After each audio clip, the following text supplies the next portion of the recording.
Thanks a lot, Fred. Appreciate it. Thank you very much. Hey, everybody, how are you doing? Great to see you all. Thank you very much.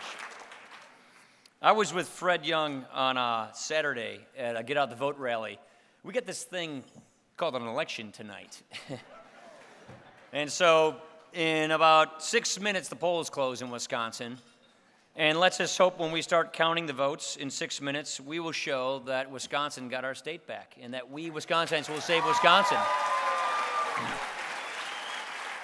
And as we were saying in Caledonia, which is Western Racine County, on Saturday, today, Wisconsin saves itself. November the 6th, Wisconsin saves America with our 10 electoral votes. Now, Fred, as soon as we were at the sea, we had 4,000 people out in a rural area, out in corn and bean and dairy country in Wisconsin. And we were behind the stage about to go up and give our rally speeches. And Fred just kept telling me about this transit of Venus, you know, about how I had to be here and see it and all this stuff. And somebody who was listening to this elbowed me and said, "He's a big astrologer." And I said, "Exactly." But thank you very much, Fred. I really appreciate it.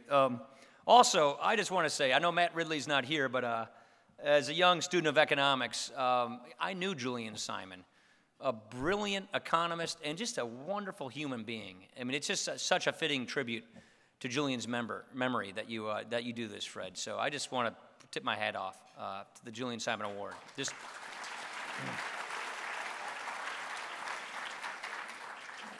Let me just start with the good news, bad news story. Bad news first. Bad news is our country's on the cusp. I mean, it's pretty much at that proverbial fork in the road, where if we stay on the path we are on, we will quickly become a nation in debt, in doubt, and in decline. Now, the good news is, at least we have time to decide not to do that. The good news is it's not too late to turn this around and get back to the American idea. So we've got a clear choice of two futures ahead of us. Now, in Wisconsin, we have gone straight to our citizens. We've treated them like adults. We've told them the problems that we see in our state and in our federal government. And we're asking them for permission to give us the ability to fix this mess before it gets out of our control. And when you take a look at this proverbial choice of two futures in front of us, which we will decide in November, it is basically a fight where we're essentially kind of relitigating the Enlightenment. Natural rights, where our rights come from nature and nature's God, to borrow the phrase of the Declaration of Independence. They come to us naturally before government. They're ours automatically. Or this new idea, the progressive theory of government-granted rights, that the government now gives us new positive rights. It's an opportunity society versus a welfare state. It's Adam Smith, John Locke versus Jean-Jacques Rousseau and Hegel and all the rest. This is a fight we know pretty well where I come from. It's a fight that's coming to a crescendo here. It's a fight where we actually look at whether we believe in the rule of law or the rule of man. And that is a fight where the Competitive Enterprise Institute, under Fred Smith's long leadership, has been indispensable. You know, I just got 10,000 mints handed to me, commandments. What the CEI has done has helped shine a bright light on that darker part of government. They've put a face to the faceless bureaucracy. 10,000 Commandments does a fantastic job of highlighting that hidden tax among us, that regulatory state, that notion that Congress can go pass a whole bunch of big, vague laws, delegate the power to an unelected bureaucracy, a permanent bureaucracy of highly trained technocrats, and they can harmonize our lives. They can organize society. And what the CEI has done is they have quantified it. $1.7 trillion a year in economic costs. Small businesses, about $10,000, a little more than $10,000 per employee. 8,000 regulations just coming out last year alone. And they've been on the beachhead of taking on these amazing regulatory power grabs, going after Dodd-Frank, going after Obamacare. So I want to simply say to CEI, thank you for fighting for free enterprise and freedom. Thank you for it.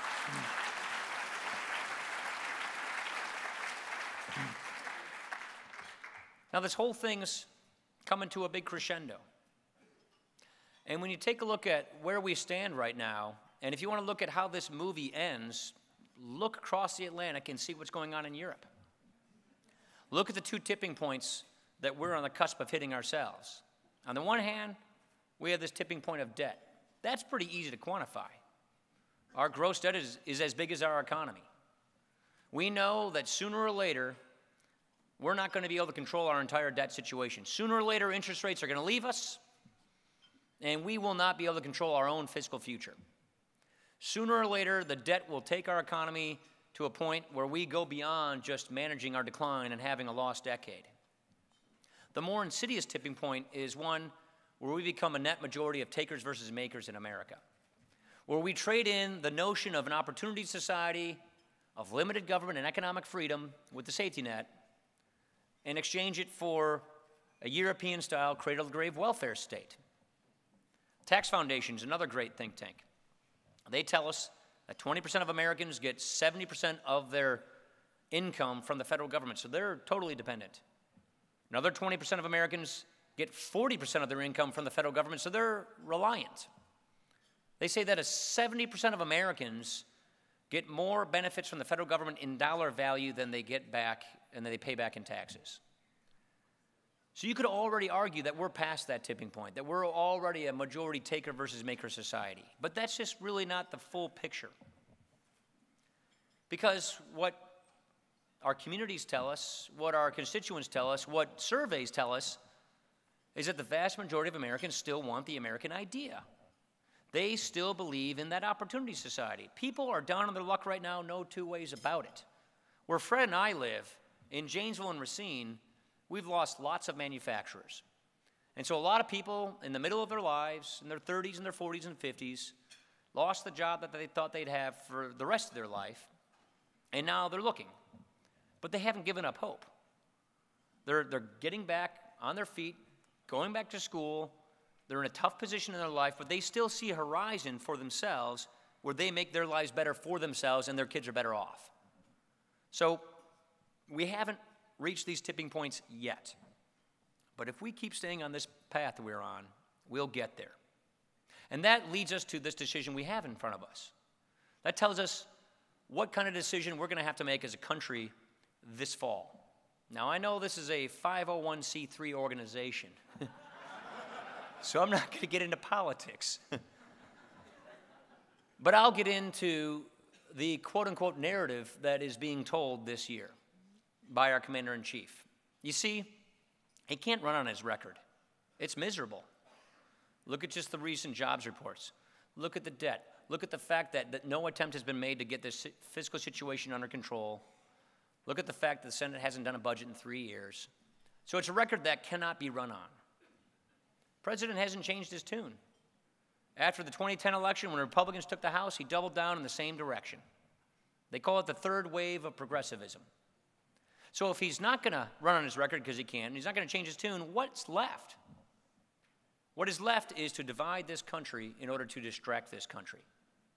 Hope and change becomes fear, envy, and anxiety. Tap into those motions by dividing Americans against each other in the hopes that you can create a coalition that's big enough that equals 50 plus 1%. You know, the good news is people aren't going to fall for that. That's not America. That's not the American idea. One week it's the war on women. Next week it's going to be something else. Probably the week after that it's going to be left-handed Irishmen. I'm not going to fall for it because I'm right-handed. But the point is, Americans are rejecting this idea and this notion that we're all somehow stuck in our current station in life and that the government's here to help us cope with it. It's a phony, faulty, straw man argument. You know what? We can make the most of our lives if we get the government out of our way and allow us to make the most of our lives. There is no other system that has done more to help the poor and lift people out of poverty into lives of self-sufficiency and to raise living standards than the American system of free enterprise capitalism.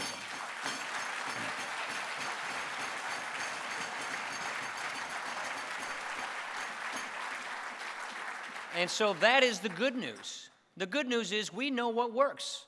We know that those core founding principles, liberty, freedom, free enterprise, self-determination, government by consent of the governed, these ideas that we fought for, these ideas that our founders created in this great document, the Declaration and the Constitution, these ideas are now up for grabs, and this crescendo is coming.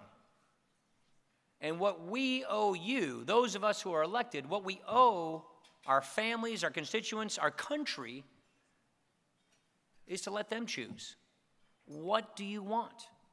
Do you want to go down this path where we look at the economy as a fixed pie, and the question is, how does government reallocate the slices?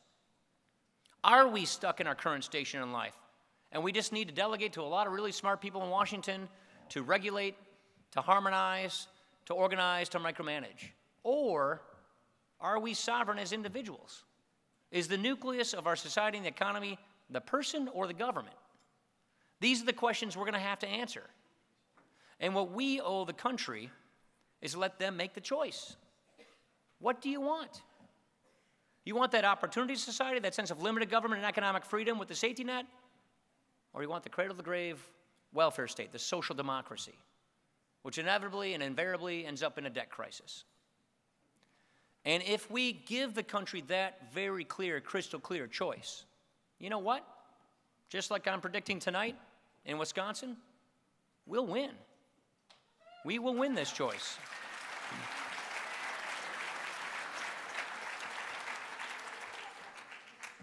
And so, if we win that choice, then what we're asking for is an affirming election.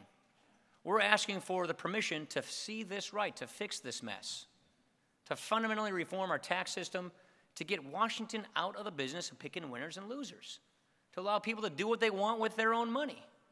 What we want to do is tame the regulatory state so that we don't amplify too big to fail, so that it doesn't matter who you are or what your connections are based on whether you get the rules rigged for you, so we erect a barrier to entry that's pushed the little guy out on the outside. We want to get rid of crony capitalism. We want to get rid of corporate welfare.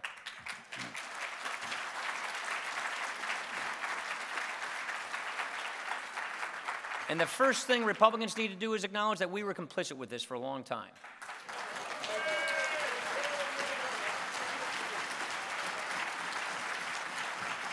You can't wean yourself unless you first admit you had a problem.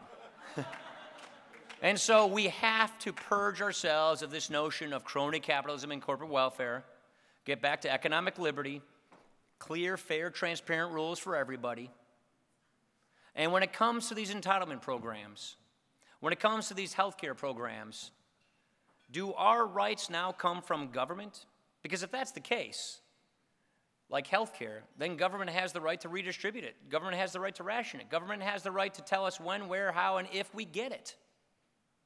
But if we reclaim our natural rights, then we will reclaim the notion, the idea that we are in charge of our own health care. We, in a marketplace of ideas, of competition, of innovation, we are the driving force in healthcare. We are the nucleus of the healthcare. She and her doctor, they make the decisions, not some distant bureaucracy, not some IPAB, not some bureaucrat, either in an insurance company or in the federal government.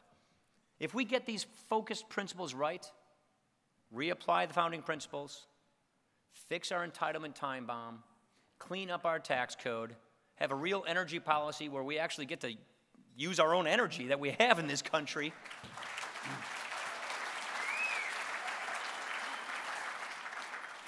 And tame the regulatory state by just reading what CEI puts out, we'll get it back. And so it is that kind of a moment.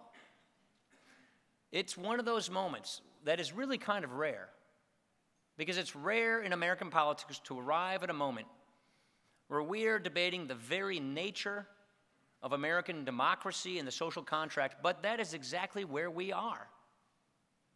The president is offering an agenda of division, an agenda of envy, an agenda of more and more government command and control of our lives and of our economy.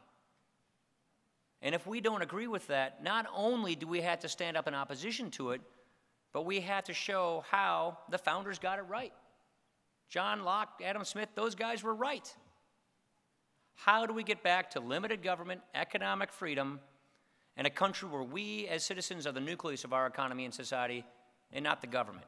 We owe you that choice of two futures, so that when we make that choice in November, we are obligated, you can hold us accountable, and we have a moral obligation to get it right. And that is why I am really excited. The polls have closed now as of 9 minutes ago. And I'm looking forward to going to my computer and looking up AP and seeing how Wisconsin took our state back, and how on November we're going to take our country back, and how CEI is going to lead the way, hold us accountable, and we're going to get back on the American dream. So thank you very much, everybody. I appreciate it. Thank you.